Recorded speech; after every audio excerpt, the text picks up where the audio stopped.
तो आज का हमारा मुद्दा है 10 साला जैविक खाद और उसमें छिपे सूक्ष्म जीवाणु। शुरुआत इसी से करते हैं। सूक्ष्म जीवाणु आखिर होते क्या हैं? बिल्कुल, सूक्ष्म जीवाणु यानी ऐसे सूक्ष्म जीव जो नंगी आंखों से नहीं दिखते,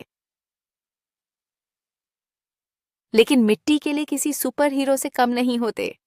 इनका काम होता है मिट्टी को पोषक बनाना, फसल को ताकतवर बनाना। सही पकड़ा। जैसे राइजोबियम, ये दालों की जड़ों में रहता है और नाइट्रोजन फिक्स करता है, मतलब हवा से नाइट्रोजन खींच के पौधे को खिलाता है। और एजोटोबैक्टर भी कुछ कम नहीं है। ये किसी भी फसल के साथ काम कर सकता है और नाइट्रोजन को फिक्स करके उसे जमीन के लिए उपलब्ध कराता है। पीएसबी को कैसे भूल सकते हैं?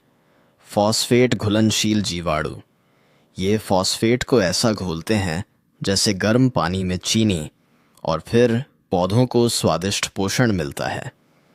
मजेदार बात यह है कि 10 साला खाद में ऐसे करीब 100 अलग अलग जीवाणु होते हैं।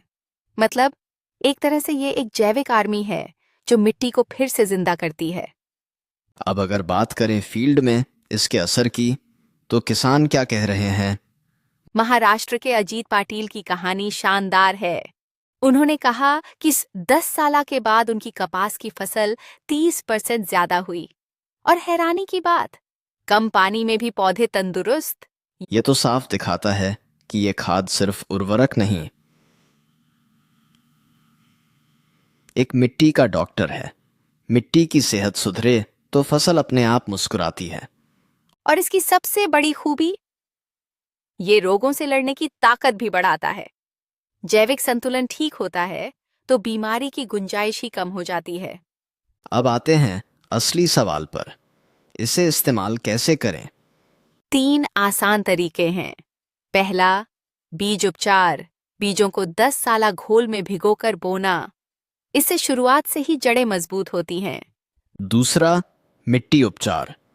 5 किलो 10 साला को 100 किलो गोबर खाद में मिलाकर जमीन में डालिए। इससे मिट्टी को नई जान मिलती है। और तीसरा, फसल के बीच में छिड़काव। 500 ग्राम 10 साला को 200 लीटर पानी में घोलकर पत्तों और जड़ों पर छिड़कें। लेकिन एक सावधानी जरूरी है। इसे रासायनिक कीटनाशकों के साथ बिल्कुल न मिलाएं। ये जिंदा खाद है, इसे जहर से बचाना जरूरी है। बिल्कुल। सोचिए, आपने एक छोटा सा जीवाणु मार दिया तो वह पूरा जैविक संतुलन बिगड़ सकता है। तो ध्यान से इस्तेमाल करें। तो कुल मिलाकर 10 साला सिर्फ खाद नहीं, ये जमीन का रक्षक है, किसानों का भरोसा है और फसल की मुस्कान है।